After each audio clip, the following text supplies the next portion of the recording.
Hello, and welcome to yet another episode of the Conversation Capital. I am with Ubonga Bweta. Hi, girl. Hey. The voice of reason. I haven't called you that in a while. You haven't. Given, are you joining us today? Yes, I'm here. Awesome. So we have been doing a personal branding series. And so some of the themes we looked at is, what does your personal brand look like on social media? And then we moved on to like networking. And how do you network, that being a part of the brand that you have. And then we also went into like HR specific things around CVs and interviews. And now we're doing like an overall conclusion. And who better to invite? The one, the only Lebo Lion. Hello. Hi, everyone. You're making me feel so shy. Oh, my God. No, please don't be shy. You've really created a brand for yourself. Lebo Lion is a brand. Mm-hmm. And one would say, a thought leader. My best friend the other day was like, like a thought leader like Lebo Lion and a thought leader. I love your best friend. She's spot on. She's spot on. And so just let's just start with who is Lebo Lion. Let's start there. That's a loaded question, right? Because before we started recording, you guys were actually asking me about the origin of my name. Yes. And I said, it's not my real name. It's my brand name. So you can't find Lebo Lion at Home Affairs or wherever. You can find her at CIPC though. Okay. Right? Because she's an entity. She's commercial. She makes money. So she's definitely registered. But Lebo Lion, I'm known as the voice of marketing and your friend in all things marketing, brand building, business mindset, and sometimes pop culture. And basically what I do is I am a marketing and business thought leader. I'm an author and I'm a media entrepreneur. That's amazing. And if you could just walk us through your journey, where does somebody start? Where does somebody start? Does it start... you'll find that some people study like economics and then they're doing cool stuff like this. Are you one of those people? You worked in PR or agencies? No. So I think one of the reasons why I ended up landing on Lebo Lion as a name is because I tend to be quite audacious in the decisions that I make. So I'm one of those. And the name of your book is Audacity. It's called Audacity, right? Yeah. So like for me, that's been the common thread of my life. When I look back at everything I do and the way I do things, I tend to go against the grain, right? So from a young age, when I was a child, I was very shy and I didn't speak. I didn't speak when I was little. My parents thought I had a speech impediment because I was very shy. So I literally would just keep quiet the whole time. And then I started going to speech therapy, and my speech therapist realized that it was a confidence issue more than it was an ability to speak issue, right? So I went there for 2 years, and she gained my trust and she got me to start to speak, right? So my parents were excited, like, okay, nothing's wrong with her. She just needed the confidence to speak. And I don't know, it's so weird because when you grow up, and I say I was born with fear because I feel like that's the only reason why I would have been afraid to speak and engage with people. You learn to observe environments and human beings very quickly. So every time I was quiet, I was invisible. And I got to observe people in spaces. And by the time I started talking, I had developed kind of like this cautionary vibe where I wouldn't just immediately go into spaces or interact with people or just be part of anything, because I felt like human beings were inherently quite dangerous people. Just watching them engage for me was a very scary thing, seeing how people treat each other. But fast forward to grade 6, you know how in school they ask you to do speeches in English class. Every term you do speeches. Every time it was my turn, I would cry. Like I couldn't speak. I was shaking. I would shake. I would cry. I'd look down, look around. It was just a horrible experience. The room would be blurry and everyone would be laughing. It was really embarrassing. And I remember in grade 6, it was our turn. Third term, we had to get up and speak. And as usual, Lebo gets up. She's shaking. Her cue cards, I can't see the words. My classmates are laughing. My teacher looks like she's also quite embarrassed. And I looked around and I said to myself, I'm not meant to be this person, and I will never be this person again. I'm going to be a great speaker. That's what I said to myself. But I did the speech. It went the way it went. It was terrible. And then during school holidays, I decided that I was going to teach myself how to speak. So I took all my teddy bears. I had teddy bears. They were like my support things at the time. I had all these teddy bears. I put them up in a line and I wrote a speech and I said my speech to my teddy bears every single day. And when it was time to go back to school in grade 7, it was time for us to do, speeches, whatever. I get up, everyone's ready. They know I'm going to laugh, I'm going to shake, I'm going to... And I just got up there. I'm like, I'm going to imagine these people as my teddy bears and I'm going to go for it. And I just went for it. And when I was done, it was such a blur. Like, I don't remember exactly what I said and everything. But when I was done, I just remember my eyes opening, like being conscious of the room. And all my classmates were standing up clapping. And my teacher was beaming with pride. And I was like, this is me. I did it. And literally straight from that speech, I got 89% or something. So I think it was the second highest mark in the class. After that speech, I got put into the speaking team. Literally from shy girl who didn't speak, didn't have friends, really awkward, afraid of everybody, to now I'm a speaker. Now people like me, I'm about to be popular. Nobody wanted to be my friend. And then I just became popular. After that speech, I became a popular girl. I became deputy head girl. My marks, everything just got better after that. And that's how my life changed. So from that speech in grade 7 where I changed. This is such a beautiful story. Right? It sounds almost like something you like a read out of. movie, Yeah. right? It does. And it took me a long time to even know that was my story. Therapy taught me that was my story. From that one speech and getting into the team, I ended up speaking for my entire life. So I spoke every single year. And then when I got to matric, what they do is they have this thing where they choose trophy teams from each school. So a trophy team would be comprised of the 3 best speakers in the entire school. And I was one of them. So I was in the trophy team. We did the trophy team championships. Our team won. We went overseas and we competed. So literally, I've been speaking ever since I was 13. I'm 34 now, so that's about 20 years. Making a living or building my brand and name through using my voice. Sure. Yeah. So speaking, now we're segueing into branding, and I admire people that can build a brand because I think it's actually quite a difficult thing. Yeah. And I'd say, just embarking on the journey of TCC has taught me it's actually really difficult. Yeah. Being the sort of, I wouldn't say face of something, but having to be an ambassador of something. And you're like, what is this something? And how do I build it? And how do I, relay the information correctly to the world? And I feel like we're all in that space because of social media. Because of social media, we're all technically some kind of a brand.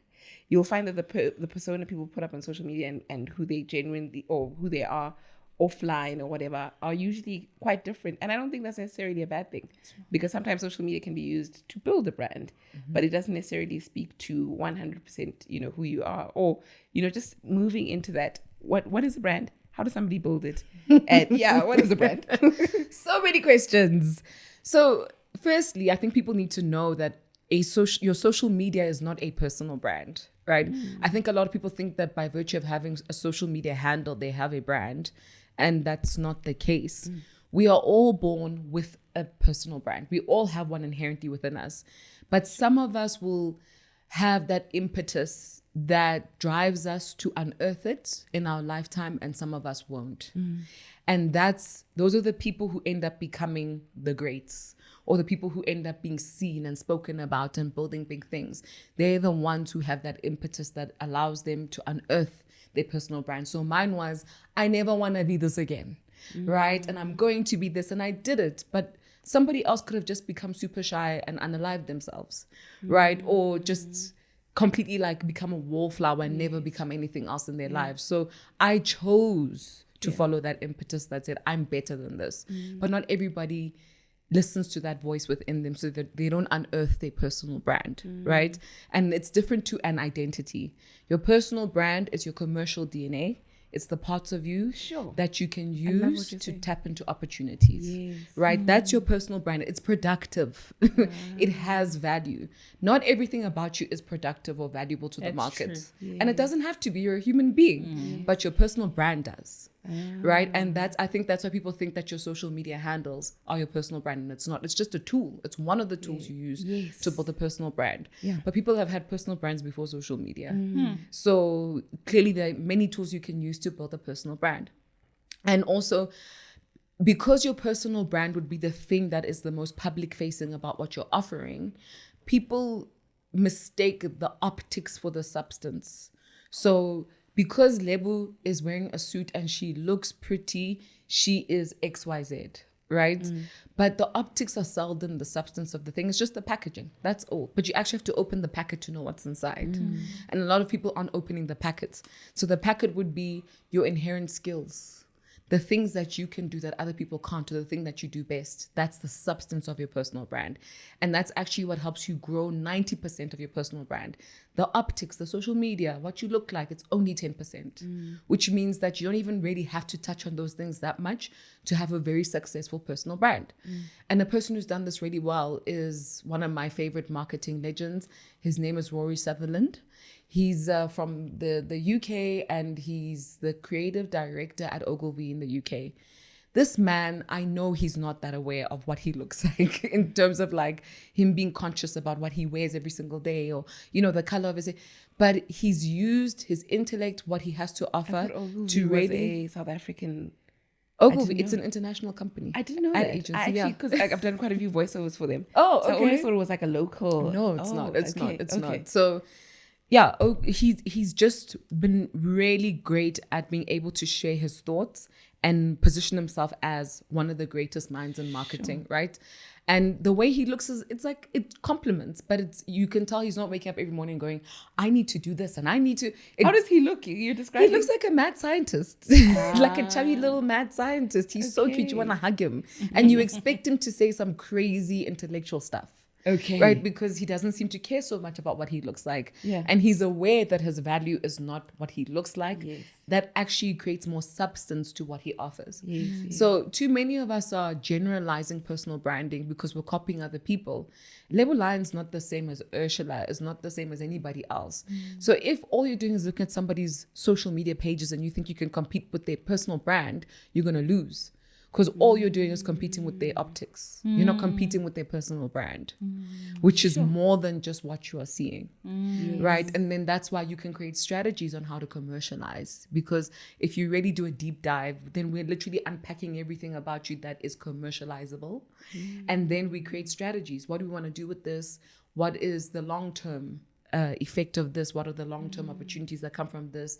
Blah, blah, blah, blah, blah. Then we think of the socials. Then we think of the hair and the makeup and the And a lot of people get it wrong. And that's also why you find a lot of corporates will ask celebrities to talk about personal branding because they're famous. Fame and personal branding are not the same. Fame is usually derived from being popular on traditional media platforms. So you were on TV, you were on radio.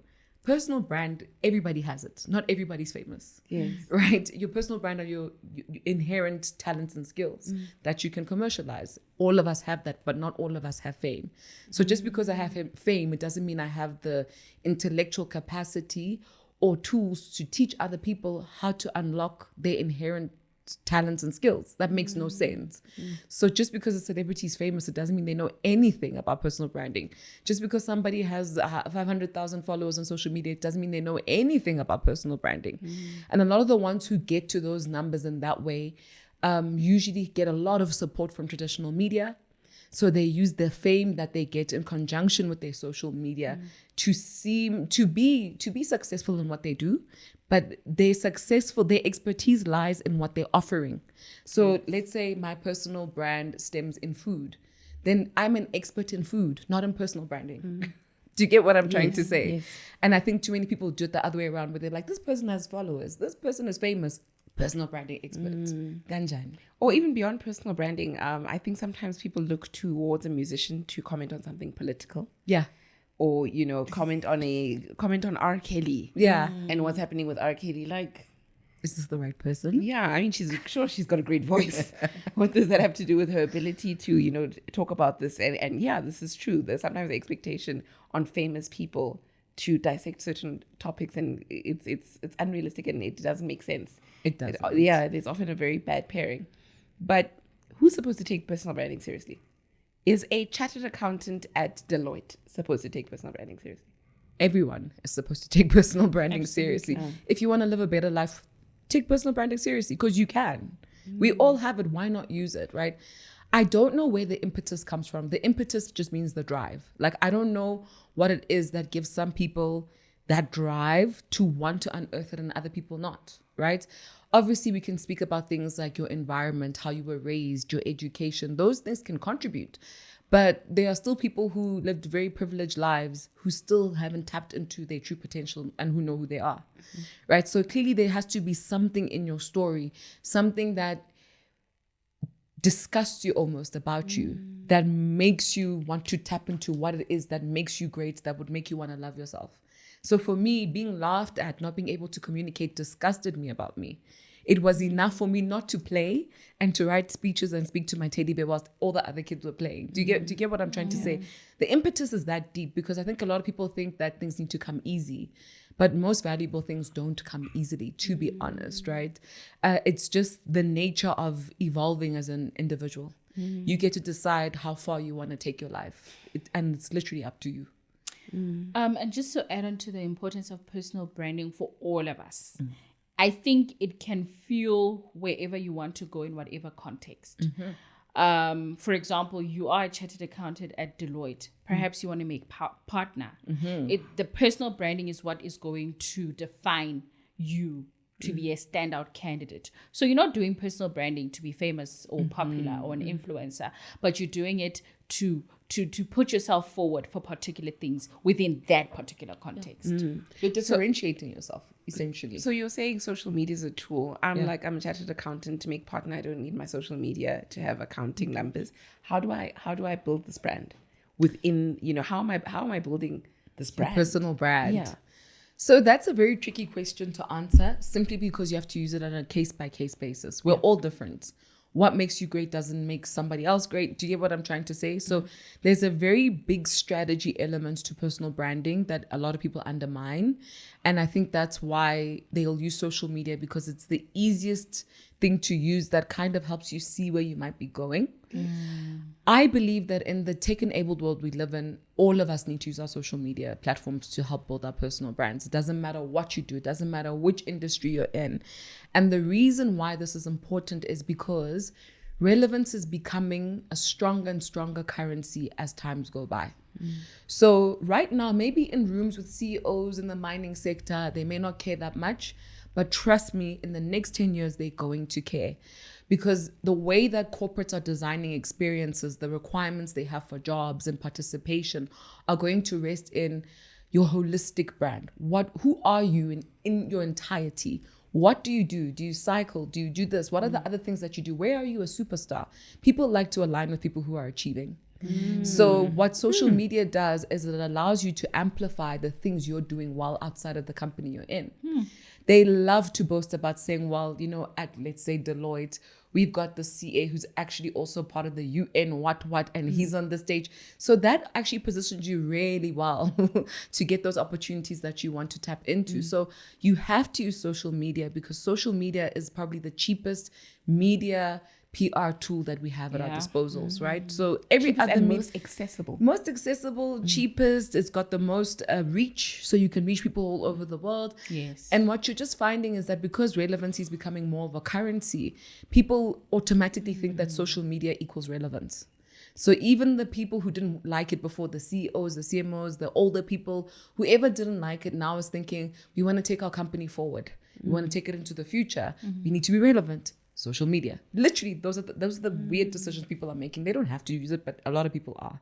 So you need to tap into that value chain. Everything has a social media page nowadays. Like everything chutney. has a chutney. There's a social media page for like a chutney brand. It's crazy. You do need a social media page, and I think a lot of the time also what people don't understand is social media is many things, right? So firstly, it's an amplification tool.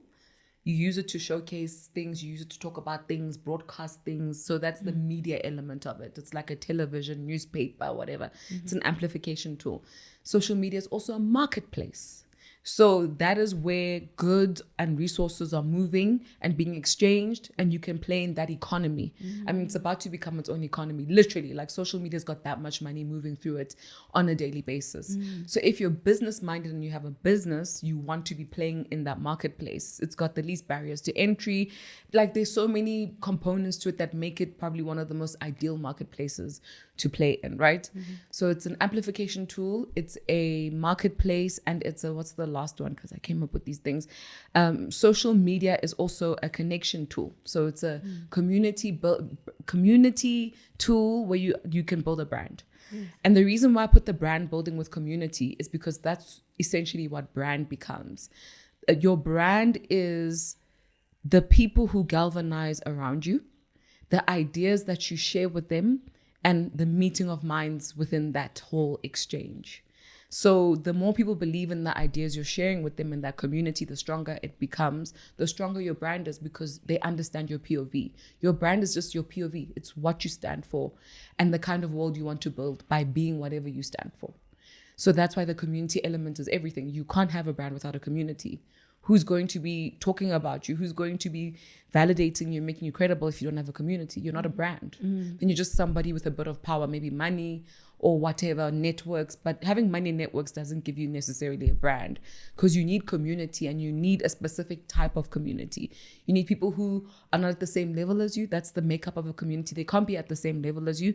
They always have to be a little bit lower, not necessarily in designation in the companies that they're in, but just in the field of expertise you are in, they are not at your level. You are at a higher level than the people in your community, because you have to lead. So how do you lead if you're not at a higher level? You need to be bringing the full value to your community. And also, you have to have the kind of charisma and personality that they aspire to have, right? So your community should almost want to model themselves against you. If they don't want that, then you don't have a community. So a lot of these things that I'm talking about actually are characteristics that you find with dictators. When you look at some of the best dictators in the world, Hitler, Stalin, those are some of the things they ticked off. That's how they got to lead people, to get people to do things that maybe they wouldn't do if they were more sober-minded about the thing. But human beings are more emotional creatures than they are logical. So when you tap into those things, then they're more likely to follow you, and they help you build a brand. And then they start to speak about you even in ways you couldn't even imagine, even in better ways than you could think, because they believe in the vision that you have. So all people with real brands have a vision. Right? If you don't have a vision, then you just want to be popular. Popularity doesn't have an end game. It's usually a now thing. People like you now for anything, and that's it. But brand usually has vision. That's why you build legacy with brand, because there is a runway that you create, and the community you build galvanizes around you based on that ideology or the vision that you have. So that's a very complex thing to do, by the way, and it takes a lot of time and a lot of investment. But you find that whether it's a business brand like a Coca-Cola or a personal brand like a Michael Jordan, those people who take that time to invest, be great at their craft, build their communities, they're the ones who change pop culture, who change everything, because they become the leaders of it and their people drive it for them. Yeah. Yeah. I want to speak to, I think there are few people that have a strength in managing to rebrand themselves, right? It's not something people manage to do often. So I just want to speak to that. Somebody's out there like, ish, I started off my TikTok page on a bad note. So I want to speak to, firstly, rebranding. And then I also want to speak to like a multifaceted, like I find that my Instagram page, if you look at my highlights, there's a lot of traveling, because it's what I like. It's a sort of personal thing. And then there's another element that's got this very sciencey school academic thing that I do. And then there's also voiceovers. And so I always feel like it looks so confused and muddled. And I'm doing a case study with myself, but it's true. And so then I was like, okay, I've got this TikTok page and I want to start like, singling out a single voice, but I couldn't select one. So I want you firstly to speak towards rebranding. Sure. And I'll give you an example with rebranding. I look at Nomzamo Mbat. Really has rebranded and changed the narrative of just being an actress and a beautiful lady to being this humanitarian. That's what I see on her page, and I'm so impressed by it. She's like being invited to these world stages as this humanitarian, using the Nomzamo Bata Foundation, this and that. And Nomzamo, if you ever come across this, I'd love you to come to the show. But so just looking at how she's managed to do that, I find it really amazing. And I think it's something that not many people manage to get out of having a label of this is who you are. And, you know, there's that clip that went around at some point of I think it was Christian Milan. I'm not too sure what her name is. I ain't a hoe no more. Oh, Christian Rock. Is that the girl's name? And she's like, I ain't a hoe no more. But I don't know that one. Trying to rebrand, saying, I ain't a hoe no more. The one who I know is Christian Rock, isn't it? The one who would fit that. Christian Milan is the singer. I think it's the singer. Also, it is the I think singer. it's the singer. I'm not sure. I can see her face. I'm not sure if I'm getting the name right. Maybe she looks like Christian Milan. But anyway, she's got this. And I just see somebody just desperately trying to rebrand themselves, but actually doing it in the wrong way. and so like just looking at that, how does somebody firstly rebrand? And not necessarily just looking at a negative light of something. Not necessarily you killed someone, now you want to rebrand. But just generally, I was a nurse, and now I want to rebrand myself as a thought leader. Yes. And not necessarily in nursing or whatever. And then the other option is having this very multifaceted nature. That's a personal question that I had. And you're just like, I don't know what to do. Is your personal brand your career Ooh. or what you have to offer the world? But is your career not what you have to offer the world? I'm getting confused. This There's feels like some a multiple there's choice some question people that's who very have jobs difficult. they hate, but they're there. That's not their personal brand. I hear It's you. just a job. I hear you. Right? And your career is only one part of your life. People don't follow you because you have a career. Yeah. People don't buy into the vision because you have a career. Like a career is not a vision. Right? So what is your personal brand? Girl, you are doing everything that I thought I knew. So your career is not your personal brand. It's just a part of it, really. And you can decide how much you want those two worlds to come together. They don't have to. Some people have careers that we know nothing about. And then they have this personal brand showing everything else that they really love about themselves that they want to offer the world. So that's the first thing. I wouldn't say that Nomzamo has rebranded. I think her brand has just evolved. You know, so she said, I'm more than an actress, but I'm still an actress. At the core, I'm an actress, but I can like also that. do this. I think she's evolving more than rebranding. Okay. Even in the roles she's picked, the way she is, she hasn't really changed. She's still the same kind of Nomzamo we've seen, right? Okay. So for me, this evolution makes a whole lot of sense. evolution. Yeah, there's an evolution. There's a difference between a rebrand and an evolution.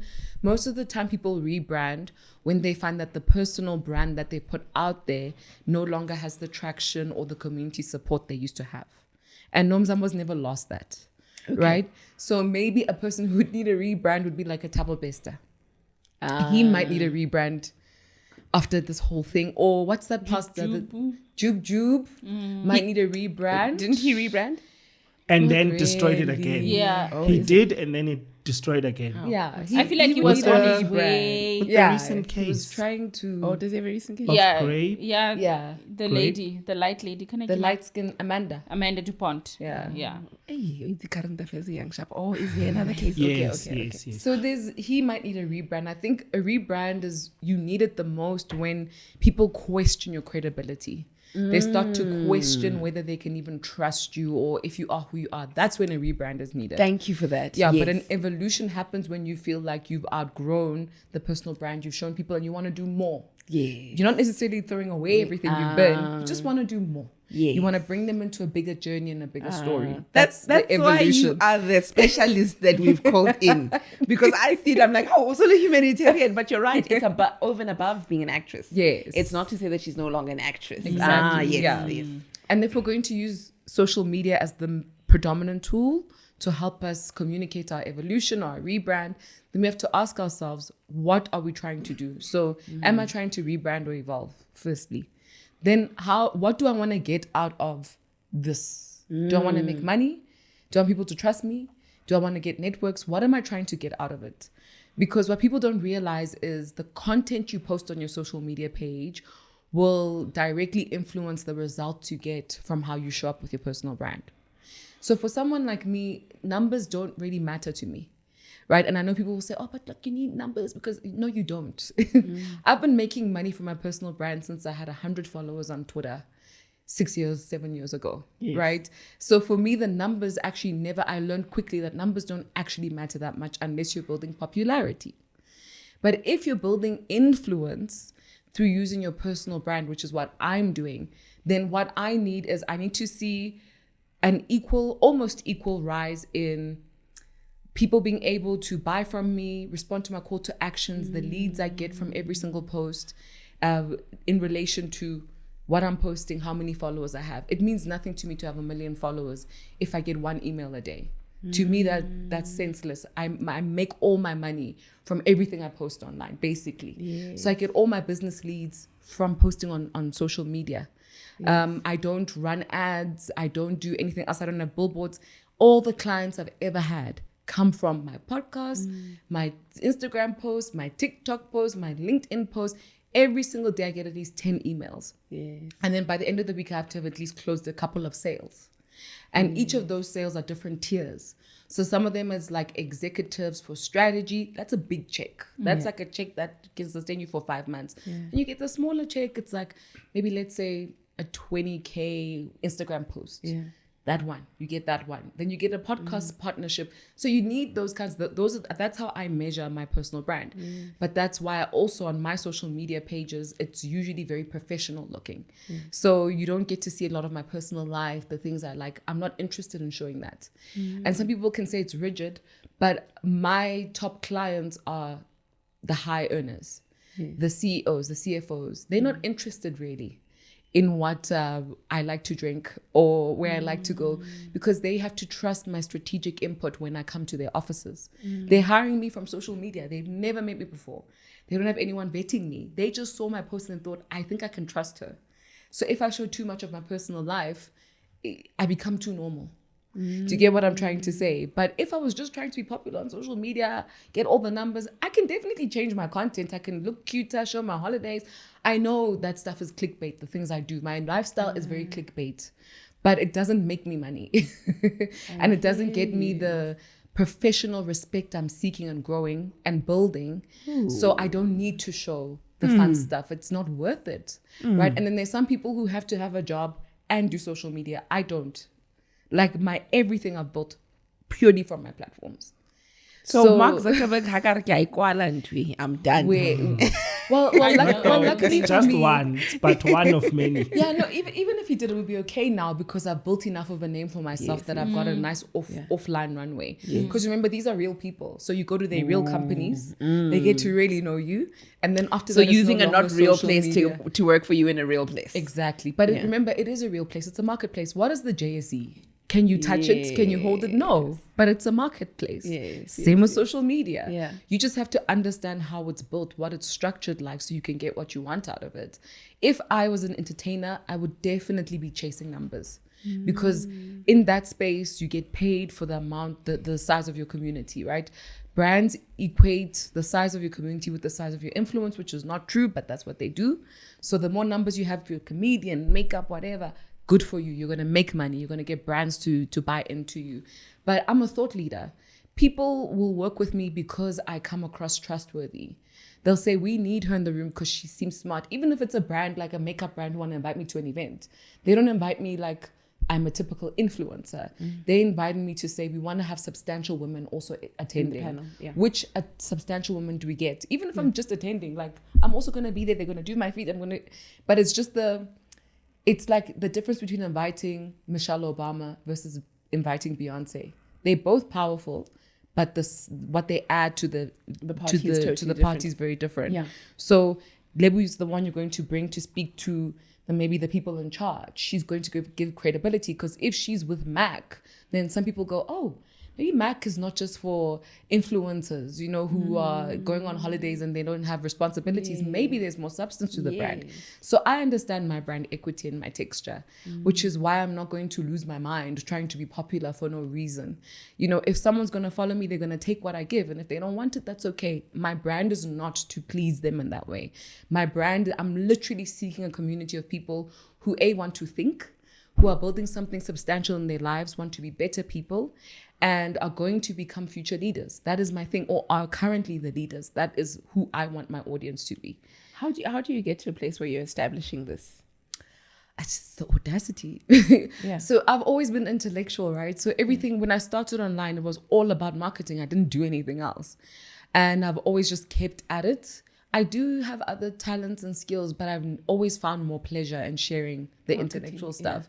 So for me, it just made sense. And also, I mean, I've always been in entrepreneurship, and I used to do those programs for, like, you know, SAB and Red Bull. They have those entrepreneurship programs, and they'll select like 50 entrepreneurs, and then they get a marketing class and an HR class, whatever. So I used to facilitate some of the marketing stuff, and I'd get so frustrated because you'd be sitting there with these entrepreneurs, you have amazing ideas, but they don't understand marketing. So they're not doing the things that are necessary to get their brand to be seen, or to grow a brand, or to get their businesses to get the sales they need. And I just felt like the information you guys are lacking is really simple. It should be out there. Why isn't it out there? And that's why I started speaking about marketing, because I literally just wanted to give free tools to entrepreneurs to use, so that by the time they're in these programs, they can like really maximize. Because if I'm starting with like the basics every time, you're not getting the best out of me. You're not getting the full information you could be getting, because we're still focusing on 1 + 1 when we need to be doing like algebra. Do you get what I'm trying to say? Absolutely. So that's why I started putting that information out there. But also, I really do believe in the democratization of access to information for African people, just generally. We don't have that. We pay for everything. It doesn't make any sense to me. We shouldn't be paying for education. That's just my stance. So learning resources should be free. Somebody else should be paying, whether it's brand, whether it's government, whoever. But people, the average citizen, should not be paying. If you want to be an entrepreneur, one of the rewards should be access to resources that you don't have to pay for. Quality resources. So that was kind of me and my activism. That's my activism. You know, kind of helping the entrepreneurial landscape grow and helping African entrepreneurs have a fighting chance in this market, because a lot of us are just not getting there because we don't understand those things, right? And when you have a brand as an African entrepreneur, you get taken seriously, you know, and that's one thing a lot of us won't get in our lifetime, being taken seriously. So once you get taken seriously, even if you don't have the best pitch deck, even if your product is not that amazing, even if you don't really know what you're doing, people will want to mentor you because you have a brand. So they see your vision. They understand the texture of who you are, the quality of what you can bring to the landscape, more than just the one thing you're selling. Because once you have a brand, you can sell anything. We're not looking for somebody who's got one product to sell, unless that product is so competitive and there's only one, and then, you know, it's new, it's innovative, new to the market. But if you're selling shoes or perfume, or, I mean, it's ubiquitous, it's everywhere. So we need to invest in you based on other things, not just your product, because your product can become irrelevant now, or there could be a better competitor. What makes you different? And that's why I urge entrepreneurs to have their own personal brands, but also to build brands around what they sell, because what they sell in and of itself does not have that much value. There's too much of it out there. So it's like a watch, a Rolex watch versus a... Just a watch. There's a brand around exactly, Rolex. Yeah. So you want to create that credibility. We don't come from rich families. You don't have the legacy. How do they trust you? Why pick you over some other guy who has the legacy and the privilege? And for me, I found that building a brand has really helped me navigate through the complexities and the prejudices of our system, right? So you don't find a lot of young Black women. I'm only 34. I've been doing this since I was 27. And I'm young. So there were a lot of people who were like, why are you allowing this 28-year-old Black chick to come here and give you strategic advice? Who is she? Right? But I have my brand. And some people believed in it and said, well, we're willing to risk this because it's a risk. Right? But it's just in having that allowed me to be in those rooms. It allows me to go to events and say, well, I don't agree. I sit on panels all the time and say, I don't agree, or sit in board meetings and I'm like, well, I don't think we should go in that direction. And even though they can look at me and say, oh, but she's still young, they go, oh, but she's leading the future. And she's been brave and she's been doing it for long and she's making money. Had audacity. So she's had audacity, because if I hadn't been, I wouldn't be here, right? I'm making the money. So they're like, clearly there's something to this madness of hers, you know? So build a brand, because that will force you to show up. It will force you to show up, but it also gives you options. When one thing doesn't work, you can do another thing, because you've got this brand that ties everything together. So you're almost creating security for yourself. Sure. I want to speak to Lebo before 27. 27, I'm assuming, is when you go into entrepreneurship. No, that's when I built Lebo Lion. That's really interesting. You've been doing it. I've been an entrepreneur my whole life. I grew up in an entrepreneurial family. Literally, almost everyone's an entrepreneur, but obviously we have academic backing. Yes. Most of the people in my family are either lawyers or chartered accountants, but we are entrepreneurs. And I think the first significant kind of like outside of my family entrepreneurial thing I did was in varsity in first year. I would look at people, you know, a week they have like stalls, people have stalls. So I would like approach people who I knew or knew of or whatever, and I'd say, I can help you sell your t-shirts. If you let me help you and I do well, please give me this much. And they'd be like, well, this little girl's she's got some balls, come through, you know? And I do it and I do well. And then they'd let me. So I'd literally just find people doing stuff and want to plug myself in and be like, can I help? Can I bring this? If I don't win, I'll do X, Y, Z. But if I win, I'd like this. That's what I used to do. And then after varsity, my cousin and a friend of ours, they both chartered accountants, they're a bit older than me. They had this tablet that they'd imported from China. And they'd been trying to sell it for 2 years. So one day I was at his mother's house and I was like, dude, what is this? And he's like, oh, it's just some tablet. We've been trying to sell it, but we can't sell it. I said, well, I don't want to get a job. Can I sell this for you? And they looked at me like, you're crazy. What would you know about selling a tablet? I said, just give me a chance. Don't pay me a salary. Let's just figure this out. And if it works, then you give me a share of the company. If it doesn't, we go our separate ways. They were like, well, we are CAs. We couldn't do it. You can't do it. I said, that's fine. It's okay. So I took the tablet, obviously did my thing in terms of like market research, trying to figure out where it actually belongs in the South African landscape. And what I did was, firstly, I made it a brand because they were just selling the hardware. They didn't even have a brand for the hardware. So I was like, first, we need a name for this thing, guys. You can't just go to government and give them hardware. It doesn't make any sense. And I get why they did that, because at the time, the government was rolling out paperless learning classrooms. So a lot of people were just coming from different parts of the world. They were like, we'll bring the tablets. You know, they had just built towers everywhere, from in townships, in some rural areas, they built towers. So there was actually internet access for a lot of people at the time. And I just said to them, but guys, you're competing with like American companies who are using the dollar, or Asian companies or whatever. We can't compete. We're young, we don't have that much money compared to them. We need a brand. So we built a brand, we created a name, we had a logo, I created a story. You need a story because every brand has a story. And then I said, but we can't just brand it, it would still not have enough value. We don't have the money, because in tech, you need a lot of money to just stay alive, you know? So I was like, we don't really have that money to stay alive in the way that they do. So we have to add more to this brand. It actually has to have substance. So what I did was, I said to them, we need to make this a tool that kids can use to enable them to learn better. So what we did is we created, what are they called? Now it's leaving me. We created software. Yes. For that help the kids learn science and mathematics. MS, learning management system. Yeah. But we created the software to teach these kids science and mathematics in their home languages. So that was like a very audacious thing, but that was the USP. Because in tech, you don't always have to prove concept. Sometimes if concept is good enough, you can get funding or investors just based on that, because they know it's going to work.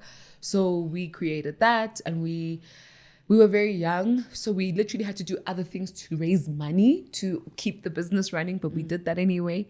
And we ended up going to, we identified schools and townships and rural areas that we used as our testing beds. We did our pilots in those schools.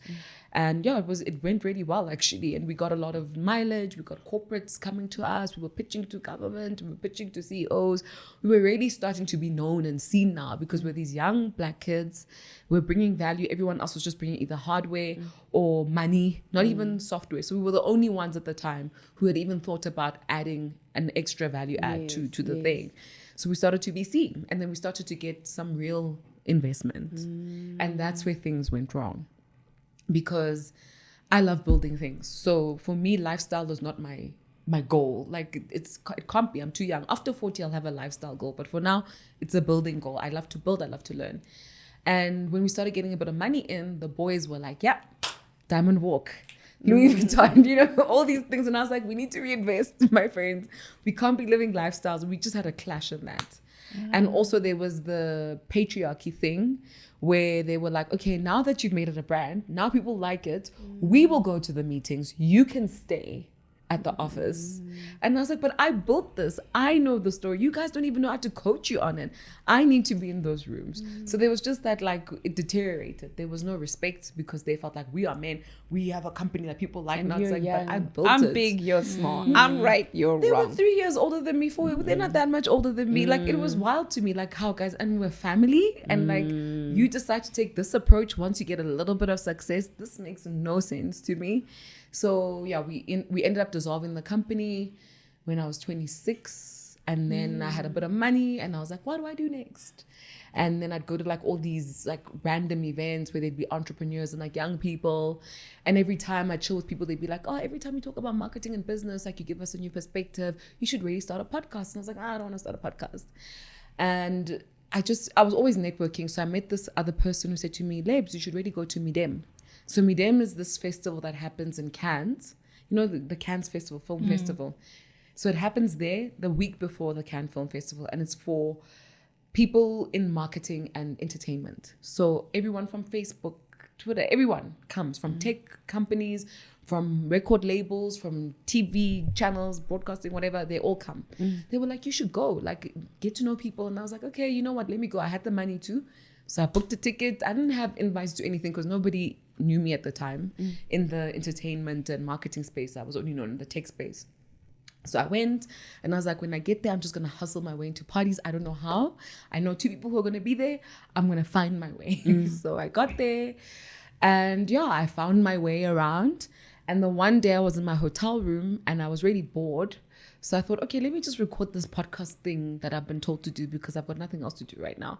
So I opened my voice note app on my phone and I just started chatting, uploaded it onto SoundCloud. When I looked at it a couple of days later, it was on 100 streams. I was like, okay, I guess people are listening. And then I just continued from there. From the 3rd podcast, I was already getting emails from American companies saying, we really like the ideas you're sharing on this thing. I was like, you do? You guys are the leaders in this thing, not me. Because I was talking a lot about like, how do you ingrain tech in your marketing strategies? How do you build marketing strategies for small businesses? That's my passion. And they were like, oh, no, we want you, to add more. So like, can you send us things? Can you devise strategies for us? And I started doing that. And I've been monetizing this craft ever since. Sure, that's an interesting story. I wanted to find out, you spoke about community earlier. So I'm curious firstly as to, do you ever outsource anything in terms of your building your brand? Yeah. And I ask that specifically because anyone who has any experience in building a reputation, building a brand, at some point you start getting emails. I can 100x your growth. I can give you I'm curious if you ever outsource anything, and if you ever do, what is your approach to doing so? And then also in terms of community, so that's the first question, right? Sure. Outsourcing. Then the second one being, in terms of community, do you have any, and I imagine that with your industry or your line of work, community management would look differently than it would for someone, for example, who's on Twitch gaming for several hours. The community itself has different expectations. But do you do any form of community management, like responding to comments? Like, I know some people even open Discord channels just to make sure that they keep them engaged, Yes. etc. Yeah, just those two. Awesome. So the first one was, do I ever Outsource? Like, is someone posting your images? Is someone, I get what you're saying. We've been, as TCC approached a lot, like, we can help you, great followers. Yeah. I don't believe in that. I find it really scammy. But also, I think your character will decide what you decide to invest in, right? Because I'm not desperate and I'm not in a rush. And maybe for some people that comes across as arrogance, but I really believe things will happen the way they're supposed to. So if my growth is very slow right now and I've strategically gone on a path to figure it out and I'm still not winning, then I'm supposed to learn something in this and I'm going to learn via whatever. But I don't like people who promise me the moon and the stars. I don't like that. For me, there's just something wrong. Yeah, I like the part of just bypassing growth. Yeah. where you're supposed to learn, and you want to bypass that Exactly. and give it to somebody who's already grown. Yes. And who does it for you. But then you Yes. realize, I don't know how to do it myself. Yes. When all is said and done, sorry. And also, you must know what your strengths are. Like, I've never claimed to be a social media growth expert. I understand how you can monetize social media. I understand how you can build brand, but I'm not saying I'm the best at helping you grow a large community.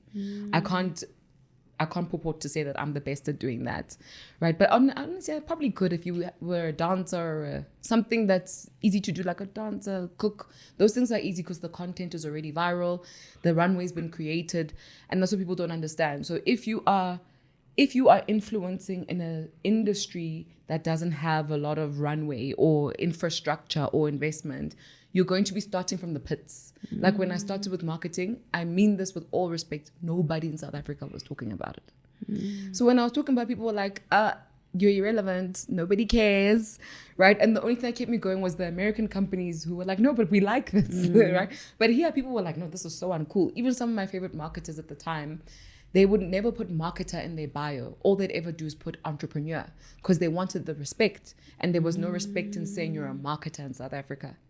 So if you're part of that kind of thing where you are building the reputation for that thing and making it cool or making it relevant, it's going to be very difficult for you to grow a large community quickly if you're not using clickbait.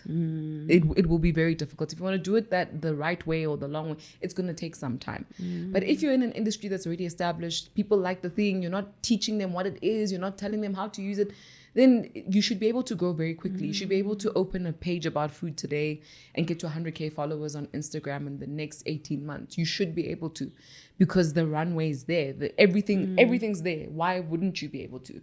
This right? is such an interesting perspective because what everyone says is that no, that's highly saturated. But what you're saying is that you don't have to start from the bottom. Saturated is easy. Saturated is like going to a university that has everything. A library, the what, the parking, the Wi-Fi. Wow. When you're starting off like marketing in South Africa, I'm at a university that has one building. There's no Wi-Fi. There's maybe a chicken and a security guard. Sure. My lecturers come in part-time when maybe they can. Like, it's the pits. You're building everything. But when you're in a saturated industry, why wouldn't you be able to grow quickly? Everything is there for you. Yes. Right? And it's always tempting for me. Like sometimes I'm like, maybe I should do like food reviews because that helps you grow. Food, anything viral. And it's viral just because the industry's saturated. So there's always going to be demand for it and understanding of it. So people easily invest and they don't get scared in how much they have to invest because they feel like they know the industry and understand it. But once you're investing in a label, I've seen with brands, they're like, oh, okay, so how do we work with you? Because what is this? We understand thought leadership, but not really, because we're only starting now to see brands making thought leaders influencers or brand ambassadors. Before it was like, no, that person's smart, they stay there. Now they're realizing, oh, this person has a community too. That's why they're a thought leader. They are leading somebody, right? So it changes the game. You've been doing such a good job at differentiating, first of all, marketing, or rather building a brand from being popular. Building platform, exactly. Being popular. It's such a good job because I can see how, not that one can, how people actually do confuse them. What I'm finding interesting now, I studied marketing, right? And then now later on moved more into project management. The thing that I always advise people not to study marketing, and I'm curious of your opinion here. There's someone who recently asked me, and I was like, look, don't study marketing, because here's the thing. Universities, it speaks to what you're saying, right? In terms of, if you're at a university, first of all, when they started it from scratch, their intention was to get it to a point where it grows into this Titanic that moves very slowly. But the industry of marketing moves at an incredibly fast pace. By the time I finished studying, the market had already introduced digital marketing. Yeah. And no university in South Africa was even touching marketing, which is what makes it feel like they're still talking about the 4 Ps of marketing. Yes. Who on earth talks about the 4 P's of marketing, right, in the real world, right? But yeah, so I'm really curious as to your advice for the person who wants to study marketing.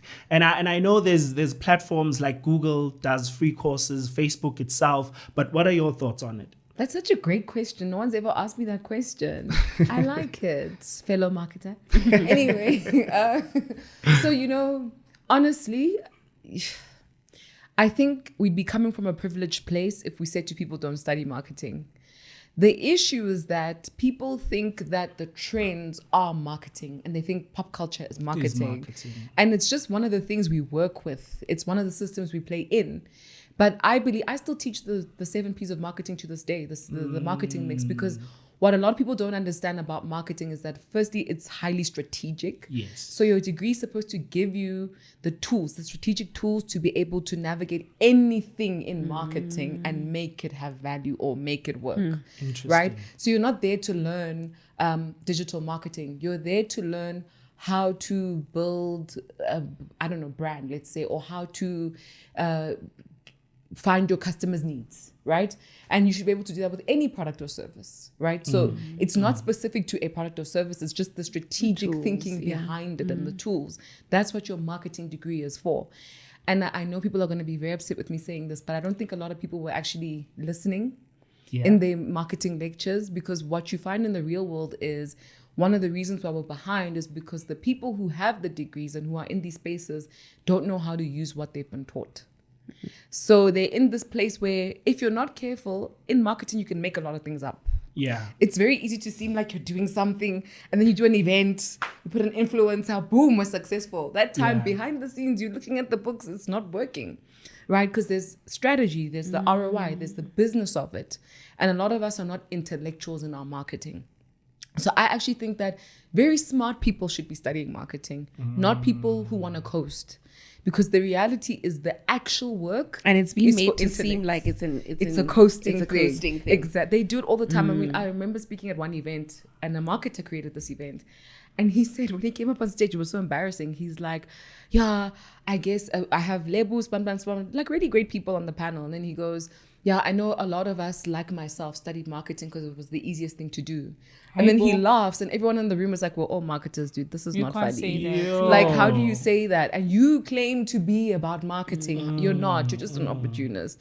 So, and he's not that smart. That's why he made that comment. But you have to be highly intellectual for you to be a really good marketer. And when you look at the advertising and marketing landscapes, people like Rory Sutherland, your Seth Godins, those people are nerds. Okay, Seth Godin you know, is a G. He's a G, exactly. But he's a nerd. You would never look at him and say marketing, right? Because people assume marketing is Kanye West. They don't think it's also the nerd with the glasses who nobody would care to look at. So it's a very intellectual job, by the way. And Kanye West is very intellectual, by the way. I'm not saying he's not. Yeah. I'm just saying by optics, they think what he's doing would be marketing. But then a Seth Godin would just be this nerd guy. Maybe they think he's an engineer and IT dude. But it's actually very intellectual. So if you're not smart, don't do marketing. Because you're going to be left behind at some point. Literally, as you've been speaking, I've been picking up notes of Seth Godin when he talks about the purple cow. Yes, like the one long of my favorite term. methods. Yes. Take the long term. Take the long term approach. Yo, I've been hearing it. Yeah. Why? Because my definition of marketing. So every time people ask me, I say marketing is the process of adding value to anything that you want to give to the market.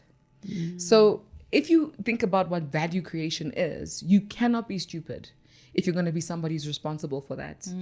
The marketers are not the advertisers, and advertisers are still very smart people because they have to understand so much to be able to do what they do. But if my responsibility is to ensure that the customer gets the thing the way that they need it to consume it and be loyal to us and be part of our brand and give us repeat sales, you can't be stupid for you to do that. You're not creating events. I never even studied events. I don't know why events is such a popular thing right now in marketing, but that's not marketing, it's events management. I don't need to know how to do any event to be a great marketer. It's got nothing to do with events. It's actually about creation, value creation. So if I'm going to sell a can of water or whatever, the design, the taste of the water, the temperature of the water, what's written on it, the customer profile we create, the logistics that we figure out to get that can from maker to consumer. All of those things, that's marketing, right? Even what's it called? When they talk about product testing and that kind of thing, marketers would be responsible for that. And somebody actually said to me, they were like, but aren't you talking about engineers? And I'm like, no.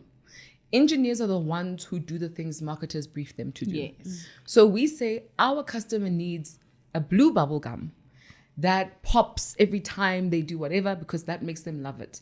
Then the engineer designs that. But the engineer doesn't just design out of thin air. Do you get what I'm trying to say? So we work together. Yes. And too many people have been giving that marketing thing to engineers as if engineers are the ones. They don't know anything about customers. They don't know anything about the end goal. They're just there to design. They're just there to make something exist. Yes. But we give that thing the value. We design it before they actually create it. Do you get what I'm trying to say? That's why it's the process of value creation. That's marketing. Then advertising is how you amplify it. Sales is how you get whatever you've created to that person. It's that final thing where you're linking them and getting them to buy it. But that's all sales is. It's not creating the value. It's none of that stuff. It's not building the brand. All of that stuff has to be done before the person can sell. The better the marketing, the easier the sales becomes. Do you know what's really interested me in this interview? We've segued quite a bit from personal branding to marketing overall. And I'm just touching on you personally, seeing that one would ideally expect your background to be in PR, to have worked for some marketing agency or a PR agency. But you're basically saying from, the time I graduated, I've just been doing this thing myself. And really investing in yourself. Yes. And also the importance of like self-education. Yeah. And delving into the point where you're an expert, and you're selling this product. And we often think you'll get it in the workspace, when actually you could allow yourself to step away from the norm of how the trajectory of your life is supposed to be and perhaps add value in a different way. Because who knows, if you had gone to go work at some PR agency, how your thinking could be tainted around what marketing is. Well, it could be a pro or con it depends on the story. Interesting. Yeah, but you've just allowed yourself to reimagine what it looks like because you've never really, allowed yourself to be boxed by the industry. Yes. Instead, you've stepped out and studied the industry. Look, I mean, even with public relations, shame, I don't think they get enough of their own podium. And that's their fault because they understand the value of talking about yourself. Yeah. So the fact that the PR industry hasn't invested in itself and like the intellect of it is their fault. Yeah. And we use PR in personal branding. So I can easily be a PR professional or expert because of what I do in personal branding. Yes. But not all marketing experts are personal branding experts. Yes. And I'm more of a marketing expert before anything else. Yes. Because I like to build things. Yes. Do you get what I'm trying to say? So we're all very different. And I think the privilege I had was being able to be in different environments and understanding who I am. And I think a lot of people don't get that. So they need to go to corporate to see different parts working so they can see where they fit in. Yes. But I got that through the family businesses. I got that through being curious and doing certain things. So I helped myself in that regard. But I think everybody needs a little bit of exposure just to know what they like and what they are good at. The tech company was a risk. If we had failed, I don't know where I'd be right now. I just bet on myself. I was like, I think I can do this. I know I can. Something in me says I can do it. So I tried, right? But we're not the same. Even things like, and this is where personal branding, knowing yourself is very important. Your privileges in life. You need to know your privilege. Like, I've got accent privilege. I know this. Yeah. I do not make up this accent. I grew up like this. I grew up mainly with white people and white friends. So this is how I've been speaking my whole life. But I understand the value of it in a room and I use it when I need to, right? I understand the value of my background. I use it when I need to. If I'd come from Supatsila High, I don't think they would have believed me when I said, I've got this tablet and da-da-da-da-da, right? So you have to know what you have in your toolkit, what you can use to help you move far. You can't just do what Lebo did because she did it, you will fail, right? We're all different, so you must literally design your own path, see what you have at your disposal, and use that to get further. That's all you can do, essentially. Sure. And who do you think is doing personal branding quite well in South Africa? In South Africa. So I think Vusi Tembegwayo has a very successful personal brand, and you're going to see with him and other people who are already successful in branding themselves, this whole culture of faith-based branding. It's a phenomenon that I've coined where I feel like people are going to start having a spiritual rooting and identity in their brand to humanize themselves more and to make themselves more trustworthy. Religion, who said it? Was it Karl Marx? Religion is the opium of the masses, right? Marx, And it really is. It's not only the opium of the masses, but it's probably one of the most profitable industries that exists. We have a newsletter in my community, and I was writing about faith-based branding. And I found this really cool statistic that was talking about how the value of the Christian market, not even the entire religious market, is bigger than all the top 5 tech companies that exist in the world. As in Facebook, combined, it's bigger than all of them, what it makes in ROI.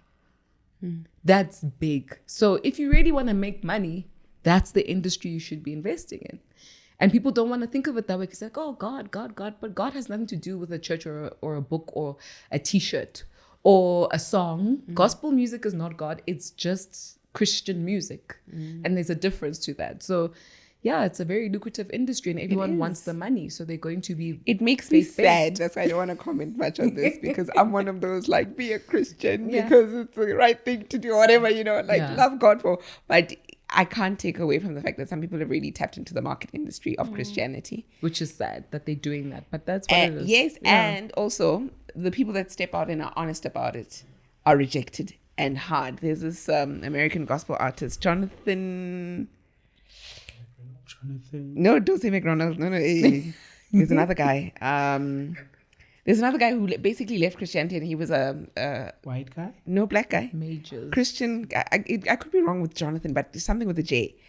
But the community rejected him. They said, Why? What did he say? He basically said, I've decided to step away from the faith. And he was like building. He was growing really well. I'm forgetting his name, man. Black guy, young, cute, young boy. Yeah. And he even did like a whole podcast about he had a whole podcast set up around why he's deciding to move away. And we talked about him before. Not the guy from Transformation Church. I don't know which church he's from. Okay. The podcast was interesting because he spoke about how his journey, he was genuine in his journey and his pursuit for God. Oh, Joseph Solomon. Yes. Oh. Yes. Okay. But I just feel like the numbers reflected that he was rejected for it. Yes. People aren't messing around with the faith thing, What people don't realize is nobody is known by mistake. And you have to acknowledge that no matter what community you're part of, nobody is known by mistake. People become popular because they're intentional about it. They intentionally want to be popular. And why? Mainly because there is money involved. There's commercial gain. Some people take it a step further and there's the ego validation, fame that comes out of it. And they know which tools to use that are at their disposal that they're good at. Some people are very good at talking about the word. We cannot deny that they're good at it because they also want to make money out of it. They've got the skill, right? So that's what they use to get the fame that they want and the money that they want. And that's just what it is. But there's no one on earth who is known by mistake. A good way to end it. That is a really good way to end it. Yeah, because, as you said it, I just thought of how many people we think just, people just like them. So they ended up there. No. They were intentional. No, because if you just exist, nothing's going to happen. You have to work on it. You have to wake up every day and do the things that make people like you. Sure. Why are you waking up and doing it if you don't care? Or if it's just, there's no such thing. It's all intentional. Thank you so much for your time. And sharing, all those lovely nuggets. I think we needed it as a team as well, just around TCC. And I think anybody listening is quite sure to maybe be more cognizant at the very least of what a personal brand is, how to build it, and how to navigate that space. So thank you. Thank you for sharing your story, also your personal story. During the week you said, I've always wanted to be on your podcast or something like but I like the work you do. I think it's brilliant. Lebo wants to be on our podcast. It made me so excited. I was like, oh my gosh. So thank you so much for your time. And we hope to have you again. Oh, I would because love I know to that come you're again. very versed in an array of topics. I didn't want love to. how I didn't you want to step analyze into. things. Yes. Like Thank Big you very Brother. much. Like, Yes. yeah. Yeah. I didn't want to like step into like gender discussion. That's a story for another day, but I'm Yeah. going to call you back for that. I tried by all means to stay here Yes. with personal branding. See, it's my brand to be a good host. That was today's No, but episode. it's also your calling. Like, you're really, really good at it. And I'm not just saying thank you. that. I mean, you know where we met. Yes, yes. And I remember listening to you as you were speaking and dissecting what the other people were saying. And I was like, oh my God, Ushla's actually really good at this. Thank Because you you. never know until you meet somebody. Yes, right? yes, yes, How yes. good they are. Sure. So when you see them in action, you're like, oh my God, the way you pick your words, the tone that you use, it's really, really masterful. Like, you're really, really good. Thank you. Sure. Thank you so much, guys. If you haven't subscribed, don't know I'm good at this. Subscribe today. That was today's episode of The Conversation Capital. For now, though, goodbye and God bless.